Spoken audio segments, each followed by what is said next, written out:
The lower decks of Station Taman smelled like recycled air and forgotten dreams. Neela moved through the corridors with practiced silence, her cleaning cart making soft clicks against the metal floor. Nobody looked at her. They never did. She was Velthran, with pale blue skin and silver markings that should have glowed with inner light. But her markings were dull, almost gray. Other Velthrans could sense it immediately. The emptiness where a psychic presence should be. The void where a bond should exist. Neela had learned to accept invisibility. It was safer than being seen and rejected. Her shift ended as the station's artificial sun began to set. Most workers rushed to the communal areas, eager to connect with friends and bondmates. Neela went the opposite direction, toward the Forgotten Gardens on Deck 7. Few people visited there anymore. The space was too quiet, too isolated, perfect for someone like her. The garden was small but beautiful. Real plants from a dozen worlds grew under climate-controlled domes. Neela had spent months nursing a Velthran flowering vine back to health. Everyone said the species was extinct, lost when her home colony collapsed. But she had found seeds in the station's old botanical storage, and now the vine bloomed with tiny purple flowers. She sat on a bench near the vine, finally allowing herself to relax. Here alone, she didn't have to pretend, didn't have to ignore the way other Velthrans stepped around her like she was diseased, didn't have to feel the weight of being unwanted. That's a Velthran moonvine, isn't it? Neela's head snapped up. A human stood a few feet away, hands in his pockets, looking at her plant with genuine interest. She recognized the uniform. Station liaison officer. His name tag read Deho. "I'm sorry," she said quickly, standing up. "Am I not supposed to be here? I can leave." "What? No. The human held up his hands. "You're fine. I was just surprised to see a moonvine. I thought they were extinct." Neela sat back down slowly, suspicious. Humans were new to the galaxy. Only 80 years since first contact. Most species found them strange. Humans had no psychic abilities at all. They couldn't bond, couldn't sense emotions, couldn't connect the way civilized species did. "They are extinct," Neela said carefully. "This one grew from old seeds." Deho moved closer, but not too close. He seemed aware of personal space in a way that surprised her. Most telepathic species didn't worry about physical distance because they could sense boundaries psychically. Humans had to do it the hard way. "You brought it back to life," Deho said. "That's incredible." Neela felt something unfamiliar. Pride, maybe, or just confusion about why this stranger cared. "It's just a plant," she said, "just a plant." Deho smiled. "You preserved a species. That's not nothing." They sat in silence for a moment. Neela kept expecting him to leave, but he didn't. He just stood there looking at the vine like it was the most interesting thing in the galaxy. "Why are you really here?" Neela asked finally. "Did someone send you?" "Is this about the waste processing complaint?" "Complaint?" "No, I come here sometimes to think." "It's quiet." Deho glanced at her. "I'm guessing you come here for the same reason." Neela nodded slowly. "I'm Deho," he said. "I work in the xenobiology department. Cultural liaison mostly. I study how different species interact." "Neela," she replied, then added, "waste reclamation specialist." She waited for the usual reaction. The subtle pulling away when people realized she worked in garbage processing. The change in tone that said she wasn't worth more conversation. Deho just nodded. "That's important work. Station would fall apart without proper recycling systems." Neela blinked. Was he serious? She studied his face, looking for mockery, but found only honest interest. "Most people don't think about it that way," she said. "Most people are idiots," Deho replied cheerfully. Despite herself, Neela almost smiled. Deho checked his wrist device. "I should get going. Early shift tomorrow. But it was nice meeting you, Neela. Take care of that vine." He started to walk away, then paused. "Hey, I'm here most evenings around this time, if you ever want company while you garden. Or not. No pressure." Then he was gone, leaving Neela alone with her confusion. She sat there for a long time after he left, staring at the moonvine. When was the last time someone had talked to her like that? Like she was just a regular person having a regular conversation? Not a broken thing to be pitied or avoided? She couldn't remember. That night in her tiny quarters, Neela lay in bed and thought about the human. Deho. He had looked at her plant with real interest, had talked to her like she mattered. It was probably nothing. Just a lonely human being polite to another lonely creature. But still, it had been nice. The next evening, Neela told herself she wasn't going to the gardens to see if he'd be there. She was going because the vine needed water, because the plants needed care, not because a human had been kind to her for 5 minutes. The gardens were empty when she arrived. Relief and disappointment mixed in her chest. See? Just a polite conversation, nothing more. She should have known better than to hope for anything else. She knelt beside the vine, checking the soil moisture, trimming dead leaves. The work was soothing. Plants didn't care about psychic bonds or social status. They just needed light, water, and care. You weren't lying about taking this seriously. Neela jumped, nearly dropping her trimming shears. Deho stood at the garden entrance carrying 2 cups of what smelled like tea. "Sorry," he said. "Didn't mean to scare you. I brought tea. Station brew, nothing fancy. But I figured if we're both going to be here." He held out one of the cups. Neela stared at it like it might explode. "It's just tea," Deho said gently. "Not a marriage proposal. Though I should warn you, it's terrible tea. Station rations." That almost smile came back. Neela took the cup. "Thank you." They sat on the bench together, not talking, just drinking bad tea and watching the plants grow under artificial light. It should have been awkward. With anyone else, it would have been torture. But somehow, with this human, the silence felt comfortable. "Can I ask you something?" Deho said finally. "And you can tell me to shut up if it's too personal." Neela tensed. Here it comes. The questions about why she was alone, why she was broken. Why does hardly anyone come to these gardens? They're beautiful, not what she expected. Too quiet, I think. Most species prefer places where they can sense others, where there's psychic energy. These gardens feel empty to them, but not to you. "I'm used to empty," Neela said quietly. Deho nodded like he understood. "Yeah, me too." They finished their tea as the artificial sun set completely, leaving only the soft glow of the grow lights. When Deho finally left, he said the same thing as before. "Same time tomorrow?" "If you want, this time," Neela answered. "Okay." Walking back to her quarters, Neela felt something she hadn't felt in years. A tiny spark of warmth in the cold void of her life. It probably wouldn't last. Things like this never did, not for her. But for tonight, she had shared tea with someone who saw her, who talked to her like she was real. It was more than she'd had yesterday, and maybe, just maybe, it would be there again tomorrow. Neela woke to the sound of chanting echoes in her dreams. The memory came unbidden, as it always did.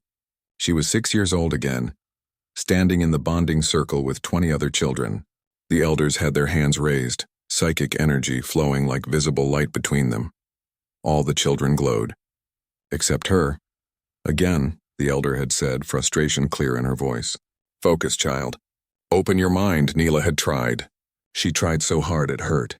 But where other children had streams of light connecting them to the network, she had nothing. Just emptiness. Just silence where beautiful music should have been. That was before the colony fell. Before the accident that killed her parents. Before she learned that being broken made you invisible. Neela pushed the memory away and got ready for work. Her quarters were small, just a bed and a hygiene station. She didn't need more.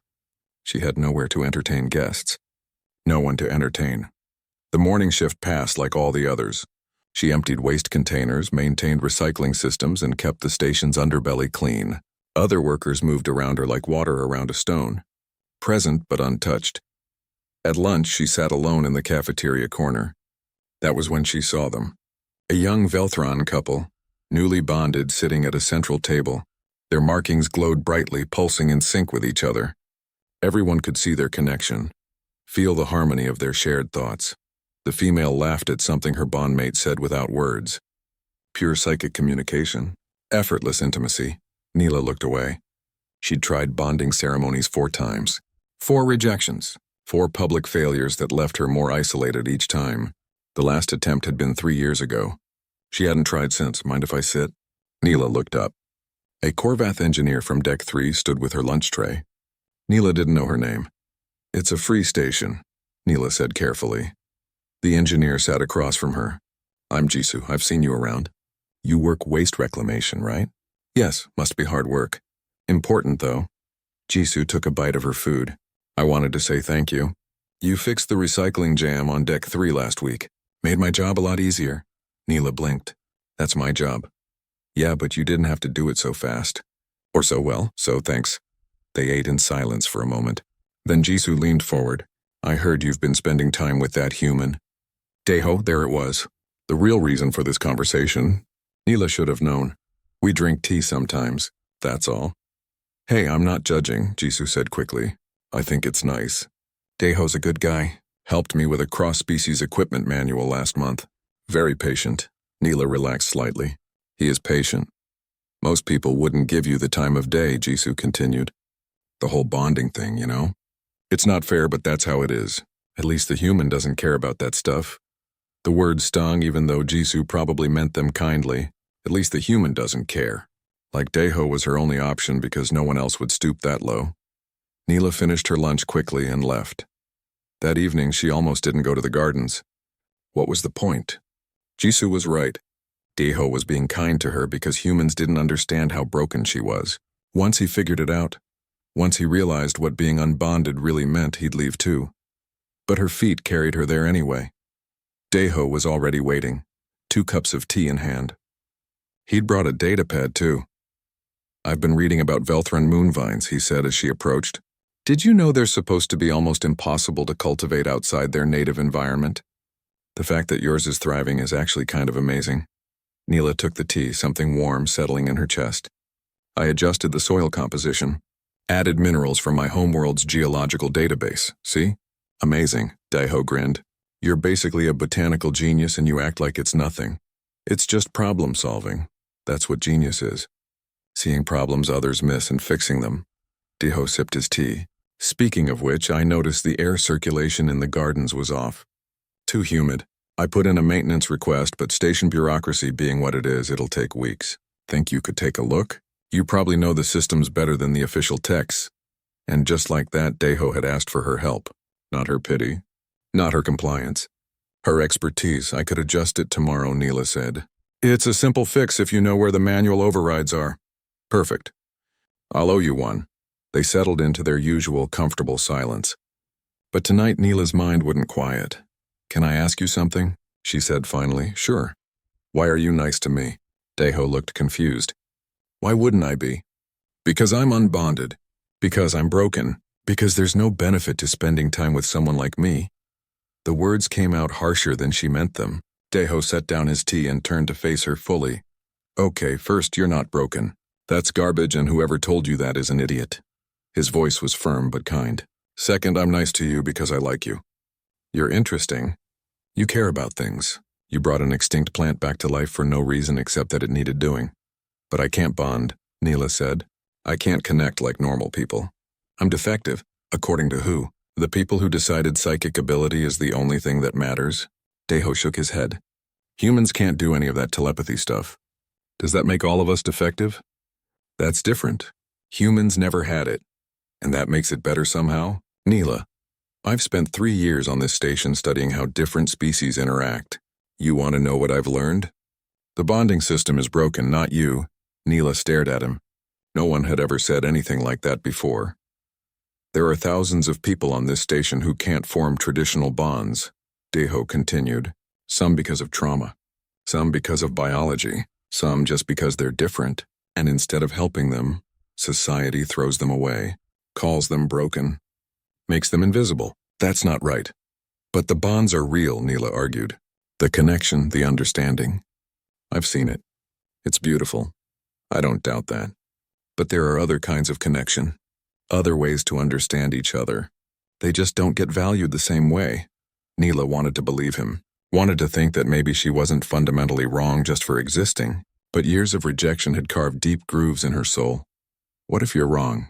She whispered. What if I really am just defective? Daeho was quiet for a moment. Then he said something that changed everything. What if I am too? What if we're both defective together? Neela looked at him. Really looked. She saw the loneliness in his eyes that matched her own. The careful way he held himself like someone used to being on the outside. The human who studied bonds he could never have. You're lonely too, she said. Yeah. Being human in a telepathic galaxy is like being deaf at a concert. Everyone's experiencing something you can't even imagine. You learn to live with it, but it doesn't stop being lonely. They sat with that truth between them. Two broken things, two outsiders sharing space in a garden no one else wanted. I'm glad you're here, Neela said finally. In the gardens, I mean. Me too. The artificial sun set slowly, painting the garden in soft colors. Neela realized she was smiling. Actually smiling. When was the last time she'd done that? Deho stood to leave but paused. Hey, I'm off tomorrow. Was thinking of checking out that new exhibit in the cultural center. The one about earth plants. Want to come? It was more than tea in the gardens. More than their safe, quiet routine. It was being seen in public together. It was choosing to be around each other when they didn't have to be. Neela's first instinct was to say no. To keep this fragile thing safe and small, but something in Deho's hopeful expression made her brave. Okay. Yes. His smile could have lit the whole station. After he left, Neela sat in the garden until the lights dimmed completely. She thought about what Deho had said, about broken systems instead of broken people, about different kinds of connection. Maybe he was right. Maybe she'd been looking at her life all wrong, or maybe she was just desperate enough to believe a kind lie. But either way, for the first time in years, she had something to look forward to, a reason to wake up that wasn't just survival. Tomorrow she would go to an exhibit with a friend. Tomorrow she would be a little less invisible. It wasn't much, but it was more than she'd had yesterday, and somehow that was enough. The cultural center was crowded. Neela felt every eye that didn't look at her and every whisper that stopped when she passed. She'd forgotten what it felt like to be in public spaces, to move through crowds of people who could all sense each other's presence except hers. Deho walked beside her unbothered. Or maybe just used to being the odd one out. The exhibit's on the 3rd floor, he said. Fair warning, it's mostly about earth agriculture. I might get a little excited about crop rotation systems. That sounds interesting, Neela said, and meant it. They took the elevator up with a group of Velthrons who edged away from Neela the moment they sensed her. One of them, a male with bright markings, stared at her with open disgust. She kept her eyes on the floor until the doors opened. The Earth exhibit was beautiful. Holographic displays showed vast fields of wheat, rice paddies reflecting sky, forests that stretched beyond sight. Text panels explained human agriculture, how humans had transformed their world through farming without any psychic connection to their plants. We had to do everything manually, Deho explained, reading a display about irrigation. Couldn't sense when plants needed water or nutrients. Had to figure it out through trial and error. Lots of error. But you succeeded, Neela said, watching a video of a harvest. Hundreds of humans working together, coordinating through nothing but words and gestures, without bonds, without psychic networks. You still built all this. Humans are stubborn. It's our best and worst quality. They spent 2 hours exploring the exhibit. Deho talked about Earth history, about the different ways humans had learned to communicate and connect. Neela found herself fascinated. Here was an entire species that had built civilizations without the thing everyone said was essential for society. They were leaving when it happened. A Velthron in expensive robes stood near the exit, surrounded by attendants. Ambassador Tewin, Neela realized with growing dread. One of the highest-ranking Velthrons on the station. His markings blazed with power, announcing his status to everyone nearby. Neela tried to slip past quietly, but her cart from work that morning had left her coveralls stained, and the ambassador's eyes landed on her. His expression changed from mild interest to revulsion. You, he said, loud enough that everyone nearby turned to look. You're the broken one, the unbonded working in waste processing. Neela froze. Every survival instinct screamed at her to run, to hide, to disappear. But her feet wouldn't move. I've heard about you, the ambassador continued, a stain on Velthran dignity. Walking around like you have any right to show your face in public spaces. Have you no shame? The crowd gathered. Some looked away uncomfortably. Others stared with the same disgust as the ambassador. No one defended her. No one ever did. She has every right to be here, a voice said. Deho stepped forward, placing himself between Neela and the ambassador. His voice was calm, but his hands were clenched. This is a public space, Deho continued, open to all station residents. Or does your rank mean you get to decide who belongs and who doesn't? Ambassador Tewin looked at Deho like he was something stuck to his shoe. A human, of course. Only your kind would associate with damaged goods. Only my kind sees people as people instead of their psychic ability. Deho shot back. The ambassador's markings flared brighter. Anger. You understand nothing of our culture. Bonding is what separates civilized beings from animals. The unbonded are incomplete, potentially dangerous. They should be monitored, not paraded around cultural centers. Or maybe your culture needs to change, Deho said, because from where I'm standing, the only dangerous thing here is the way you treat people who don't fit your narrow definition of normal. A ripple of shock went through the crowd. No one talked to ambassadors like that, especially not humans. You will regret this insolence, the ambassador said coldly. Then his eyes found Neela again. And you? I will be filing a complaint with station management. Someone like you should not be allowed in public areas without supervision. He swept away, attendants trailing behind him. The crowd dispersed slowly, their whispers following Neela like knives. Deho turned to her. Are you okay? Neela couldn't speak. She was shaking. Years of trying to be invisible, destroyed in one moment. Now everyone would know. Now everyone would see. Come on, Deho said gently. Let's get out of here. He led her to a quiet observation deck where ships came and went. They sat on a bench overlooking the docking bays. I'm sorry, Deho said. I shouldn't have made it worse. You defended me, Neela said, her voice barely a whisper. No one's ever done that before. Someone should have. That was cruel and unnecessary. They sat in silence. Neela watched ships launch into the darkness of space.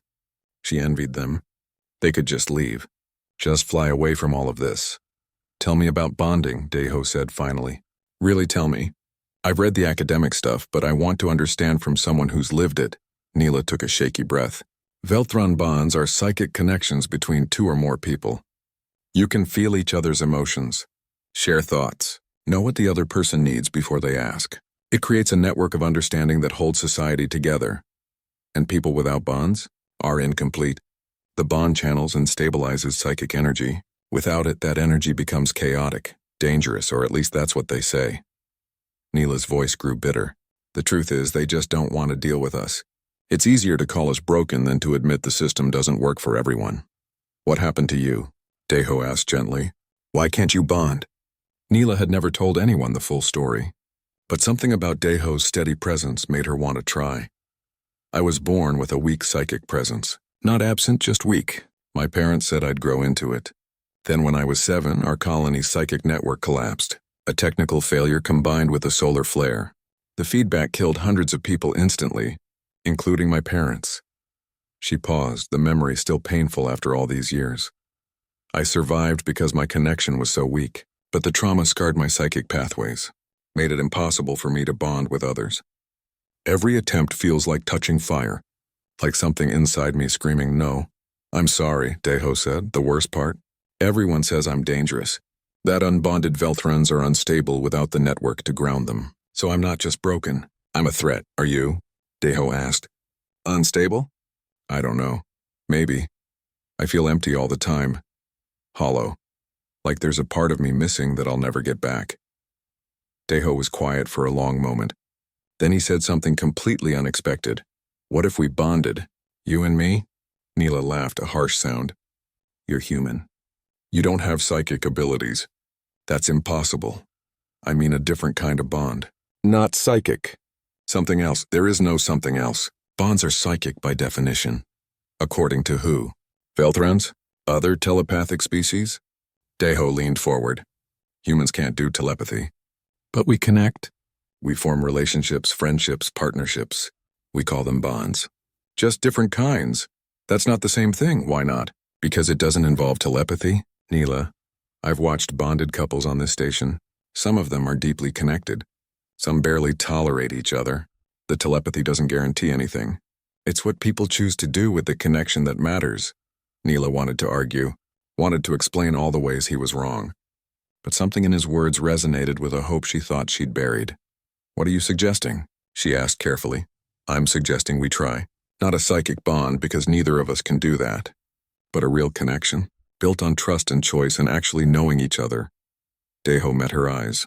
I'm suggesting we prove that bonds don't have to be psychic to be real. That's crazy. Maybe. But what do we have to lose? Everything, Neela thought.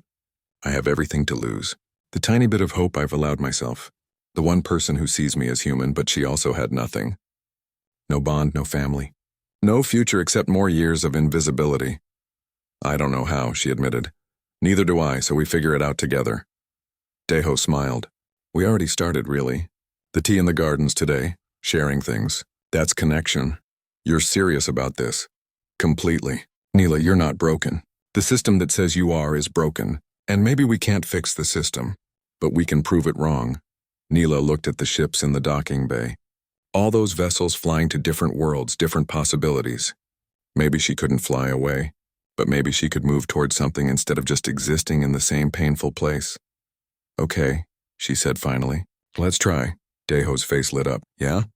Yes, I don't know what we're doing or how it works. But yes. They sat together on that observation deck while ships came and went. Two people who didn't fit anywhere, deciding to make their own place. It was foolish. It was impossible. It would probably end in more pain, but for the first time since her parents died, Neela felt something other than emptiness. She felt possibility, and that was worth any risk. They started small. Morning messages before work. Good morning at first, then gradually more. Deho would send pictures of interesting things he found on the station, a strange species of moss growing in the maintenance tunnels, a shipping container labeled in 12 different languages, small observations that said, I thought you'd find this interesting. Neela sent pictures too, her moon vine blooming, the recycling system's new efficiency ratings, a funny mistake someone made labeling the waste bins, little pieces of her day that someone actually wanted to see. 2 weeks into their experiment, Deho suggested dinner. Not in the cafeteria, but in his quarters. He'd cook something from Earth. Neela had never been to anyone's personal quarters before. The invitation felt enormous. His place was small like hers, but filled with personality. Books stacked on every surface. Plants on the windowsill. Pictures of Earth landscapes on the walls. It felt warm, lived in, like someone actually existed here instead of just surviving.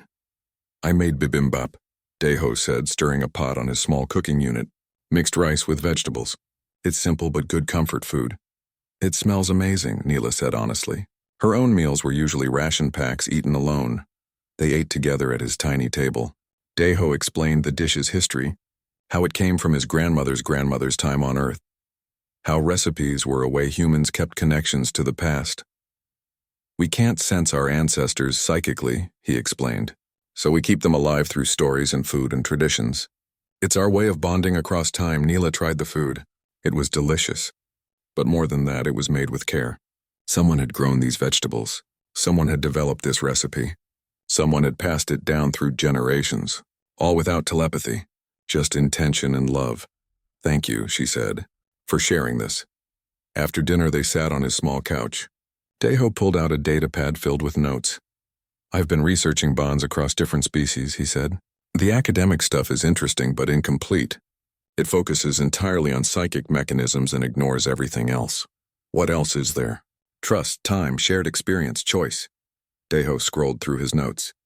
There's a species called the Moran. They bond through music, singing together for hours until their voices sync. No telepathy involved, just harmony. I've never heard of them. Their small population, Outer Rim, barely mentioned in galactic literature because their bonds aren't psychic, but they're real. The Moran who bond live longer, heal faster, experience deeper joy, all from singing together. Neela leaned closer to look at the data. What are you saying?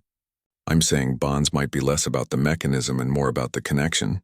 The Moran use music. Velthrans use telepathy. What if humans and Velthrans could use something else? Like what? That's what we need to figure out. They spent the evening exploring the idea. Deho showed her research on human bonding practices, eye contact exercises that build intimacy, conversation techniques that create understanding, physical touch that releases bonding hormones. Humans can't read minds, Deho explained, so we had to develop other ways to know each other. Active listening, asking questions, paying attention to body language. It's slower than telepathy, but it goes deep. Neela felt something shift in her chest. A small warmth. Like hope, but more solid. Could we try something? She asked. One of your human bonding things? Sure, what do you want to try? The eye contact thing. You said humans use it to build connection. Deho nodded. Okay, we sit facing each other. Look into each other's eyes for a few minutes. No talking, just seeing, That's all? It's harder than it sounds. Most people never really look at each other. Not like this. They repositioned themselves on the couch, facing each other. Neela's heart raced. This felt intimate in a way that frightened her. Being seen? Really seen. Ready? Deho asked. She nodded. They looked at each other. Really looked. At first, Neela wanted to laugh or look away. It felt awkward and intense. But Deho's eyes were kind, patient. He wasn't examining her, just seeing her. Minutes passed. Neela stopped counting. Something strange happened. The longer they looked, the more she felt present, real, not invisible, not broken, just there with another person who was also there. Her markings began to tingle. Faint, but there. A warmth spreading through her psychic pathways that had been cold and dead for years. When they finally broke eye contact, both were quiet. That was... Neela couldn't find words. Yeah, Deho agreed. Did you feel that? The shift? My markings tingled. That hasn't happened since I was a child. Deho looked excited. Something's happening. I don't know what, but something. They tried other exercises, sharing stories from their childhoods, telling each other fears and hopes. Small acts of vulnerability that built trust brick by brick. By the time Neela left his quarters, it was late, but she felt different. Lighter. Like something heavy she'd been carrying had gotten a little less heavy. The next evening in the gardens, it happened. They were sitting on their usual bench, not talking, just being together. Neela was thinking about a problem with the recycling system. Suddenly, Deho said, "Something's bothering you." "Work stuff?" Neela blinked. "How did you know?" Your shoulders tensed, and you have that look. The one you get when you're solving problems in your head. It wasn't telepathy, just observation, but it felt like being known. Then Neela felt something impossible. A pulse, faint, barely there, but unmistakable. Psychic energy coming from Deho. "Wait," she said, turning to him. "Don't move. What's wrong?" "I felt something. From you." She focused, trying to sense it again. There. A tiny pulse of emotion. Warmth. Concern. Care. "That's not possible," Deho said. "Humans don't have psychic abilities, but I felt it. I felt you." They stared at each other. Deho pulled out his medical scanner, running it over himself. The readings made him go pale. "My neural activity is off the charts. Patterns I've never seen before." He scanned Neela. "And yours. Your psychic pathways are activating. The dormant ones. What does this mean?" "I don't know. Something about our connection is creating a bridge. Not traditional telepathy, but something new." Over the next few weeks, the bond grew stronger. Neela began sensing Deho's emotional state. Not thoughts, not words, just feelings. Happiness, tiredness, excitement. It was faint, like hearing music through thick walls, but it was there. Deho experienced it differently. He couldn't sense emotions, but he developed an uncanny ability to understand Neela. To know what she needed before she asked. To read her body language like a native speaker reads text. Medical scans showed impossible things. Deho's brain was developing new neural pathways. Neela's psychic channels were healing. Neither should be possible, but both were happening. News spread. First through whispers, then through official channels.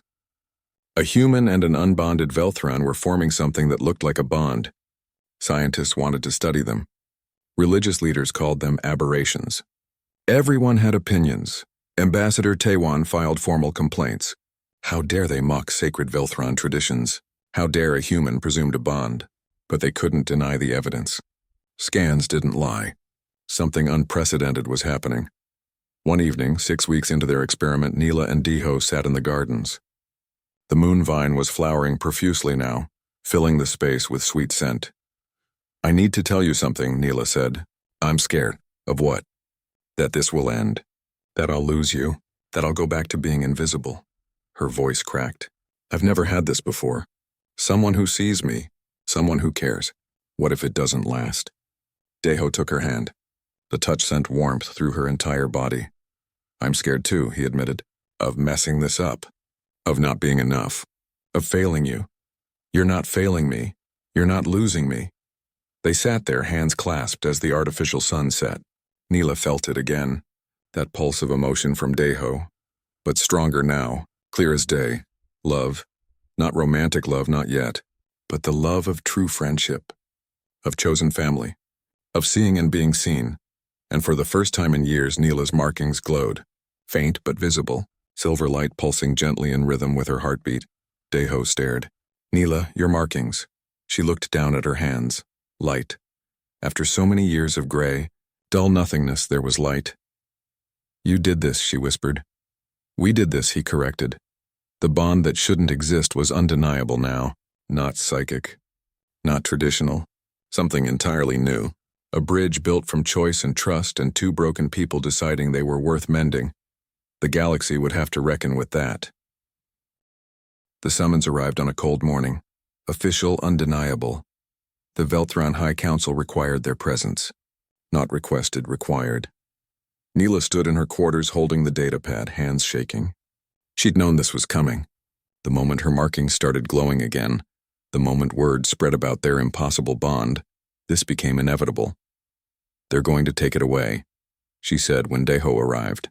They're going to tell us we're wrong or dangerous or both. Deho read the summons over her shoulder. They can try, but they can't unfeel what we feel. They can't undo what's already done. You don't know the council. They have power you can't imagine. Then we show them something they can't imagine, a bond that works without their approval. Easy for him to say. Deho didn't grow up Velthron. Didn't understand the weight of the council's judgment. But Neela couldn't make him understand her fear without going. So she agreed. The journey to the Velthron homeworld took 3 days. Neela spent most of it in their shared cabin, trying not to panic. Deho sat with her, not talking, just present. That presence steadied her more than words could. The homeworld was beautiful. Towering crystal spires that hummed with psychic energy. Gardens that responded to visitors' emotions. Everything connected. Everything alive with telepathic resonance. For someone like Neela, it had always felt like drowning in noise she couldn't quite hear. But now, with Deho beside her, she felt his calm. Felt his confidence. It created a buffer against the overwhelming psychic pressure. The council chamber was ancient, walls carved from single pieces of crystal that amplified psychic energy. 12 high council members sat in a semicircle, their markings blazing with power. At the center sat Elder Mirai, the council's voice. Neela and Deho stood before them. Small, judged, on trial. Neela, daughter of the fallen 9th colony. Elder Mirai's voice filled the chamber. You stand accused of perverting sacred bond traditions, of creating a false connection to deceive your people. We're not deceiving anyone, Neela said, voice stronger than she felt. What we have is real, real. Another council member, Elder Hanseok, leaned forward. You claim to bond with a human, a species with no psychic capability. This is impossible by every known measure. Yet it exists, Deho said calmly. I have medical scans, neural imaging, psychic resonance readings, all verified by independent sources. Something unprecedented is happening between us. Trickery. Ambassador Taewon spoke from the observer section. Technology that mimics true bonding. This human has manipulated a damaged individual for his own purposes. What purposes? Deho asked. What exactly do I gain from this? I'm a mid-level liaison officer. Neela works in waste reclamation. Neither of us has power or influence. Why would I waste years on an elaborate trick? Human motives are inscrutable, Taewon sneered. Your species is known for emotional manipulation. And your species is known for abandoning anyone who doesn't fit your perfect mold, Deho shot back. Maybe that's the real issue here. Not whether our bond is real, but that it challenges your entire system. The chamber erupted in psychic discord. Council members' markings flared with anger. Only Elder Mirai remained calm, her eyes fixed on Neela. Silence, Mirai commanded. The chamber obeyed. Neela, tell us in your own words. What is this connection you claim to share? Neela took a breath. This was it. The moment to speak her truth. My whole life I've been told I'm broken, defective, dangerous because I can't bond the way you want me to. Every ceremony failed. Every attempt left me more isolated. I learned to disappear, to be invisible. It was safer that way. She felt Deho's steadying presence beside her and continued. Then I met Deho. He didn't see a broken Velthron. He saw a person. We started talking. Sharing tea. Small things. But those small things built something. Trust. Understanding. Care. Not through telepathy. Through choice. Choice is irrelevant. Elder Hansok interjected. Bonds are biological imperatives, not decisions. That's where you're wrong, Neela said, surprising herself with her firmness. The strongest part of our bond isn't what we feel. It's that we choose it. Every day. No psychic network forcing us together. No biological imperative. Just two people deciding they want to be in each other's lives. And you claim this trivial human sentiment equals true bonding? Taewon scoffed. I claim it's better, Neela said. The chamber went silent. She'd said the forbidden thing. Your bonds are assigned, measured, calculated for compatibility. But they're not chosen. How many bonded Velthrans are actually happy? How many are just going through the motions because the network says they're matched? You dare question millennia of tradition? Elder Hansok's markings blazed. I question a system that throws people away. That calls them broken for being different. That values psychic power over actual connection. Neela's voice grew stronger. I've lived as an outcast my entire life. I know what your perfect system does to imperfect people. Elder Mirai raised her hand. And what of you, human? What do you gain from this bond that your species cannot provide? Daeho stepped forward. Humans bond through family, friendship, love. But in a galaxy where everyone else has telepathy, we're always outsiders, always deaf to something everyone else hears. Neela doesn't judge me for that. She understands isolation. We found each other in that understanding. Touching, Taewon said. But ultimately, you're both damaged, seeking comfort. That's not a bond. That's mutual dysfunction. Maybe, Daeho agreed, surprising everyone. Maybe we are both damaged. But we're healing each other. Her markings glow now. Did you know that? For the first time in decades. And my neural patterns show integration with psychic frequencies that shouldn't be possible for humans. We're not faking this. We're creating something new. Elder Mirai stood. Show me. What? Your bond. Demonstrate it. If it's real, prove it now. Neela felt panic rising. How could they demonstrate something so internal, so personal? But Daeho took her hand. Trust me, he said softly, she did. That was the point, wasn't it? Trust. They stood facing each other in the center of the chamber. Daeho met her eyes the way they'd practiced. That steady-seeing gaze. Neela felt the now familiar warmth of their connection. Felt Daeho's calm determination flowing toward her. Her markings began to glow, soft silver light pulsing in rhythm with her breath. The chamber gasped. Even the council members looked shocked, but it was what happened next that changed everything. Neela reached out psychically, something she'd never been able to do before. Not to the Velthran network, but to Daeho. And impossibly, incredibly, she felt him reach back. Not with telepathy, with something else. Something that felt like warmth and presence and being seen. It flowed between them, visible even to non-psychics as a faint shimmer in the air. Elder Mirai's eyes widened. She'd been monitoring the psychic field. She felt it. Impossible, she whispered. The human has no psychic organs, no neural structures for this. Yet there is undeniable resonance. Because it's not traditional telepathy, Neela said, still holding Daeho's hand. It's something new, built on human methods in Velthran biology, a hybrid bond. The council members conferred psychically. Neela couldn't hear their thoughts, but she saw their markings flashing rapidly. Debate, argument, disbelief. Finally, Elder Mirai spoke. We have reached a decision. Your bond is real. This we acknowledge. However, Neela's heart sank at that word. However, we cannot recognize it as legitimate under Velthran law. It deviates too far from established tradition. To accept it would be to question the foundation of our society. So we're still outcasts, Neela said flatly.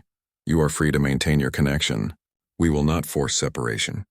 But neither will we grant it official status. You may not participate in bonded ceremonies. You may not claim bonded privileges. In the eyes of Velthran law, you remain unbonded. It was a half-victory, better than forced separation. But still rejection. Your loss, Daeho said quietly. You could learn from this. Help thousands of others who don't fit your mold. But instead you'll cling to tradition and keep throwing people away. The council had no answer to that. As they left the chamber, Neela felt something unexpected. Not victory, not even relief, but clarity. The council's approval had never been the point. Their bond was real whether the council recognized it or not. They'd proven it. Not to the council, but to themselves. Outside the council building, Daeho squeezed her hand. You were amazing in there. So were you. What now? Neela looked up at the crystal spires of her homeworld. Beautiful but cold. Perfect but unwelcoming. Now we go back to Station Taman, she said, and we live our lives. Together. Together, Deho agreed. As they walked away from the council chamber, Neela's communicator chimed. A message from someone named Jisoo, the Korvath engineer. Then another message. And another. People from the station. People who'd watched the trial broadcast. People saying thank you for speaking up. People asking if there was hope for them, too. Neela read the messages, eyes wide. Deho, look, he read over her shoulder. Looks like we're not alone after all. They weren't. Not anymore, and that changed everything. They returned to Station Taman to find 12 people waiting at the docking bay. 12 strangers who'd watched the trial broadcast. 12 people who'd lived invisible lives just like Neela's. Jisoo, the Korvath engineer, stepped forward first. We saw what you did. What you said to the council. About the system being broken, not the people. It needed saying, Neela replied, uncomfortable with the attention. No one's ever said it before. Not like that. Not to their faces. A young Velthron male spoke up. His markings were dim like Neela's had been. My name is Borum. I've failed 3 bonding ceremonies. My family won't speak to me. I thought I was alone until I saw you. You're not alone, Deho said firmly. None of you are. They moved their gathering to the gardens. The space that had been just for Neela and Deho now held 12 people. 12 stories. 12 kinds of being cast aside. There was Jisoo, whose unconventional thinking made her incompatible with her species' group mind bonds. A Sylthan warrior named Kangmin who'd developed trauma-induced psychic blocks after combat. A human teenager named Yuna struggling to find her place in a telepathic galaxy. Others with their own reasons for being unbondable. I don't know what we're doing here, Neela admitted. Deho and I figured things out through trial and error. We're not experts. But you succeeded, Borum said. That's more than any of us have done. Maybe we can help each other succeed, Deho suggested. Share what works. Try different approaches. See if what helped us can help others. They started meeting weekly. Neela and Deho taught the human bonding techniques. Eye contact exercises, active listening, vulnerability sharing, small acts of trust that built connection brick by brick. The results were slow but real. Borum found companionship with Yuna, the human teenager. Both felt like outsiders. Both found comfort in being understood. Jisoo connected with Kangmin, 2 people whose minds worked differently from their species' norms. Within a month, they had 30 members.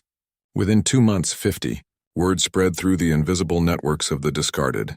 People traveled from other stations, other systems, seeking the community that had rejected them elsewhere. They needed a name. After much discussion, they settled on the Unbound.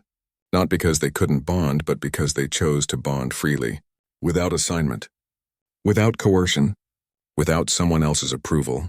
Hyejin, a human diplomat, joined their group in the 3rd month. She was older, more experienced with galactic politics. She'd spent years fighting for human recognition in the Galactic Union with limited success. What you're building here is revolutionary, she told Neela and Deho one evening. You're proving that the galaxy's hierarchy is arbitrary. That psychic ability isn't the only measure of worth. We're just helping people connect, Neela said. That's what makes it revolutionary. The whole system depends on some people being worth less than others. You're saying everyone has value. That's dangerous to those in power. Hyejin was right. Pushback came quickly. Traditional bonding houses saw the Unbound as competition. Religious leaders called them heretics. Some governments banned their citizens from participating, declaring the Unbound a dangerous cult. Then came the harassment. Members were followed, threatened. 3 Unbound members were attacked outside a meeting, beaten by traditionalists who believed they were protecting sacred practices. The station authorities were slow to respond. Some officials were sympathetic. Others saw the Unbound as troublemakers disrupting galactic order. We need to be careful, Hyejin warned during a leadership meeting. Neela, Deho, Jisoo, and Kangmin had become the informal organizing council. They're looking for reasons to shut us down. One wrong move and they'll call us a security threat. What do you suggest? Kangmin asked. Hide? Stop growing. Document everything. Keep records of every harassment incident. Build relationships with sympathetic officials. Make ourselves too legitimate to simply dismiss. They followed Heejin's advice. The Unbound became more organized. They rented official meeting spaces, filed proper paperwork, created support structures for members facing discrimination. The gardens remained their heart, though. The place where Neela and Daeho had first connected now held evening gatherings where dozens of people shared tea and stories. Where invisible people became visible to each other. Neela found herself becoming a leader despite never wanting that role. People looked to her for guidance, asked her how to build connections when traditional methods failed. She discovered she had answers, drawn from her own painful journey. Daeho continued his research, documenting the different ways people bonded. His work was gaining academic attention, even as it drew criticism. Some scientists were fascinated. Others dismissed it as pseudoscience. 4 months into the Unbound's existence, crisis struck. Boram, the young Velthran who'd been one of their first members, was found unconscious in his quarters. Suicide attempt, medication overdose. He'd left a note saying his family had formally disowned him. The pain of complete rejection had become unbearable. He survived, barely. Station Medical saved him. But the incident made galactic news. Unbonded Velthran attempts suicide after joining controversial group, the headlines read. The Unbound giving false hope to the vulnerable? Critics used Boram's attempt to attack everything they'd built. See, the unbonded are unstable. They need proper structure, not this dangerous experiment. The Unbound isn't helping, it's making things worse. Neela visited Boram in medical. He looked small in the hospital bed, his dim markings even fainter than before. I'm sorry, he whispered. I've ruined everything. You haven't ruined anything, Neela said firmly. Your family ruined things by abandoning you. The system ruined things by calling you worthless. But now everyone's saying the Unbound is dangerous, that we give people false hope. Do you feel hopeless? Even now? Boram thought about that. No, even now I know I'm not alone. Before the Unbound, I had no one. Now I have friends. People who understand. That's not false hope, that's real. Then that's what we tell them. The Unbound held a press conference. Neela stood at the podium, Boram beside her in a wheelchair, still recovering. Dozens of cameras focused on them, millions watching across the galaxy. Boram nearly died, Neela began, not because the Unbound gave him false hope, but because his biological family gave him no hope at all, because a society that values psychic bonding above all else threw him away. She told Boram's story, then Jisu's, then Kangman's, then dozens of others.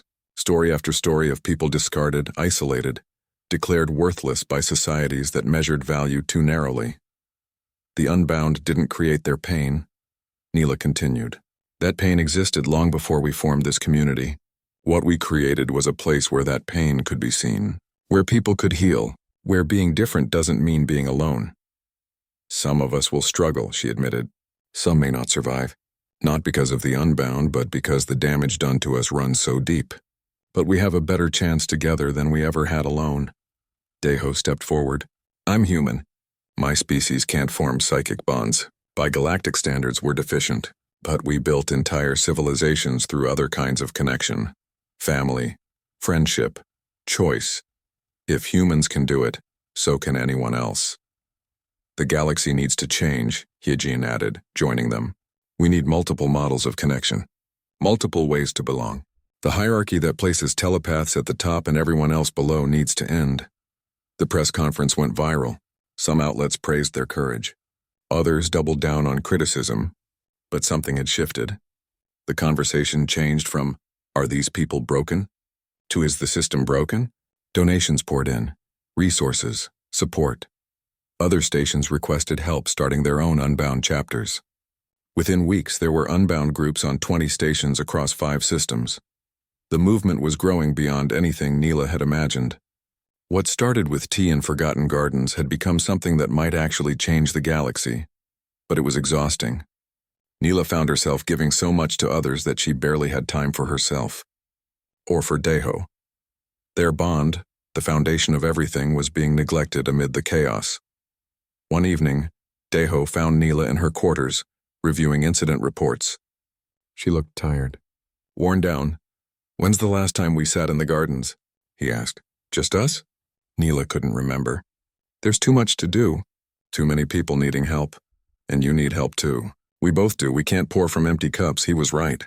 They'd been so focused on helping others build bonds that they'd stopped nurturing their own. Tomorrow evening, Deho said. Just you and me. Gardens, tea, no work.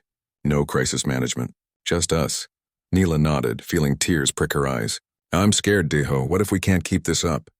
What if we fail everyone who's counting on us? Then we fail. But we fail together. And we learn. And we try again. He took her hand. You're not alone in this. You're never alone. The next evening, they returned to their bench in the gardens. The moonvine had spread, filling half the dome with purple flowers. They sat in their old spot, drinking bad station tea, just being present with each other. I miss this, Neela said. Just this. Nothing more complicated than sitting with someone who sees me. Me too. We need to protect this. Even as things grow, we need to keep coming back here. To remember why we started. Exactly. They sat in comfortable silence as artificial stars appeared in the station's sky projection. Around them, the evidence of their growing movement was The announcement came 6 months after Borum's suicide attempt. The Galactic Union was calling an emergency summit to address what they called the bonding crisis. Representatives from 200 worlds would gather, and the Unbound was invited to present their case. This is it, Hyejin said, reading the official summons. Our chance to change policy across the entire galaxy. Neela felt sick. Speaking to the Velthran Council had been terrifying enough. The entire Galactic Union was unimaginable. I can't do this, she said. I'm not a diplomat or a politician. I'm a waste reclamation specialist who learned to garden. You're the person who survived when everyone said you were broken, Deho countered. You're the person who built a community from nothing. That's what they need to hear. Deho's right, Hyejin added. They need to see a real person, not polished political rhetoric. They need your story. The Unbound held planning sessions. They gathered testimonials from hundreds of members across dozens of stations. They compiled medical data showing improved mental health outcomes. They documented the harassment and discrimination their members faced. Neela, Deho, and Hyejin would present together. They had 1 hour to make their case. 1 hour to convince the galaxy that connection came in many forms, that some people deserve to exist on their own terms. The summit was held on Unity Station, a massive neutral facility built for galactic governance. Thousands of delegates filled the Grand Assembly Hall. Neela had never seen so many different species in one place. She stood backstage with Deho, both wearing formal clothes that felt wrong on their bodies. They were garden people, quiet people. This stage was too bright, too exposed. I'm terrified, Neela admitted. Me too, but we're terrified together. That's our strength. Their names were called. They walked onto the stage with Hyejin. Billions across the galaxy were watching. Neela's hands shook as she approached the podium. She looked out at the assembly. So many faces, so many species, so much judgment waiting to fall. Then she saw them. In the visitor section, Borum, Jisoo, Kangmin, Yuna, dozens of Unbound members who'd traveled here to support them. They were smiling. Believing in her, Neela took a breath and began. My name is Neela. I'm Velthran. I'm unbonded. And for most of my life, those two things meant I was worthless. Her voice echoed through the chamber. I was called broken, dangerous, incomplete. I learned to be invisible because being seen meant being rejected. She told her story. The colony collapse. The failed bonding ceremonies. The years of isolation. The waste processing job that was all she was allowed to have. Then I met Deho, a human, a species that the galaxy considers psychically deficient, and he saw me, not a broken Velthran, just a person tending a plant. And from that small moment, we built something impossible. Deho stepped forward. Humans bond through choice and effort and time.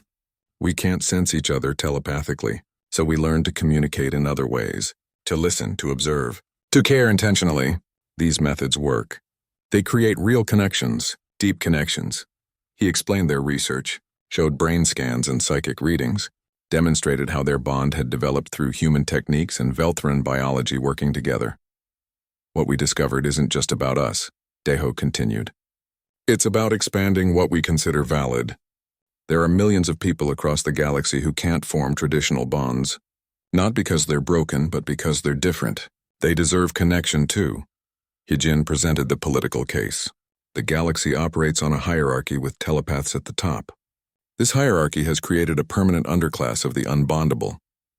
They face discrimination in employment, housing, social services. They're denied basic rights because they can't perform psychic bonding. She showed statistics, suicide rates among the unbonded, poverty rates, incarceration rates. The data painted a damning picture of systemic failure. The Unbound started as 12 people in a forgotten garden, Hyejin said. 6 months later, we have chapters on 70 stations across 18 systems.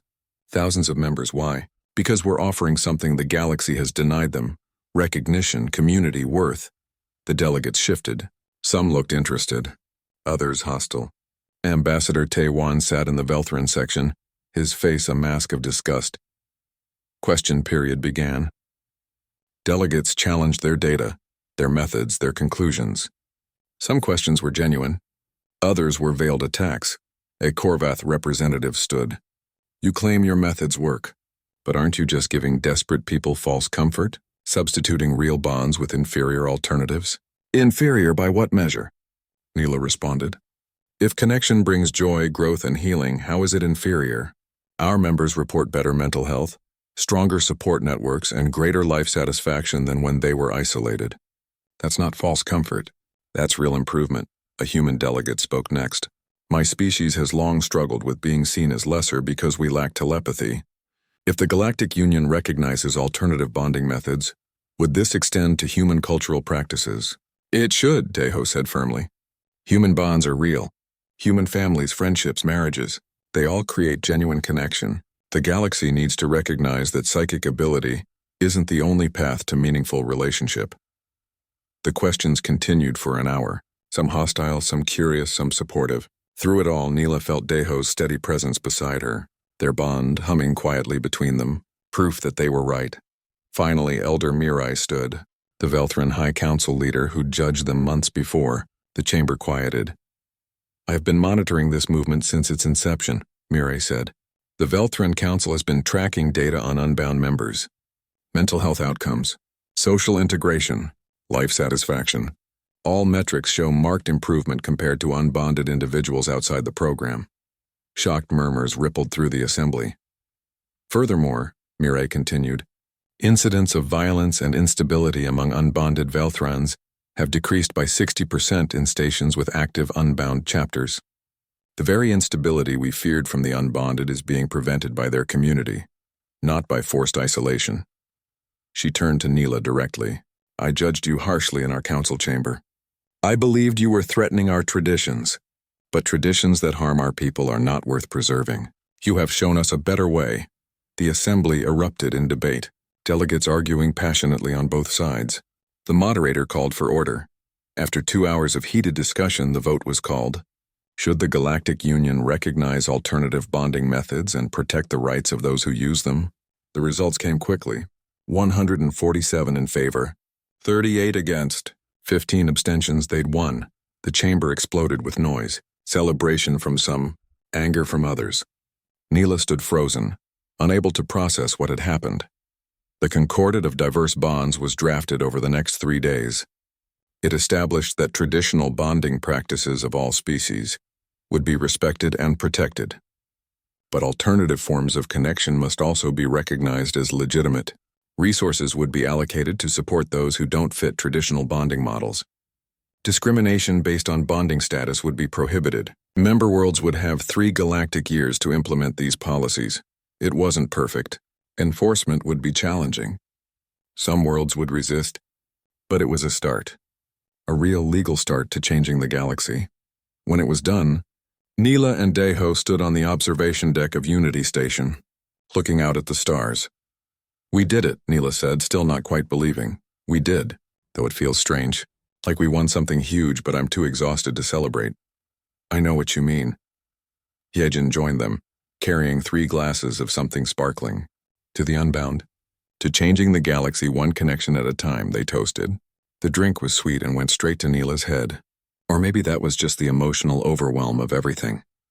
What happens now? Neela asked. Now the real work begins, Hyejin said. Implementation, education, fighting world by world to make this real. But we have legal standing now. That changes everything. The Unbound became an official galactic organization.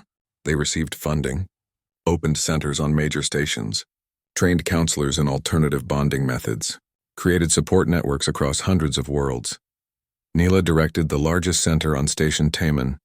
She helped develop training programs, mentored new members, fought for resources and recognition.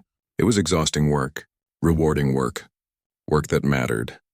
Deho took a teaching position at the Galactic University. His course on alternative bonding methods became one of the most popular offerings. Students from dozens of species learned that connection came in many forms. They bonded with others over time, not replacing their connection, but expanding it. They formed a chosen family, Borum, who'd survived his darkest moment to become an unbound counselor, Jisoo, whose unconventional thinking now helped design better bonding programs, Kangman, who used his military experience to protect vulnerable members. 5 years passed. The galaxy was slowly changing. Not everywhere, not completely, but in small, important ways. Traditional bonding houses still existed, but now they competed with alternative programs.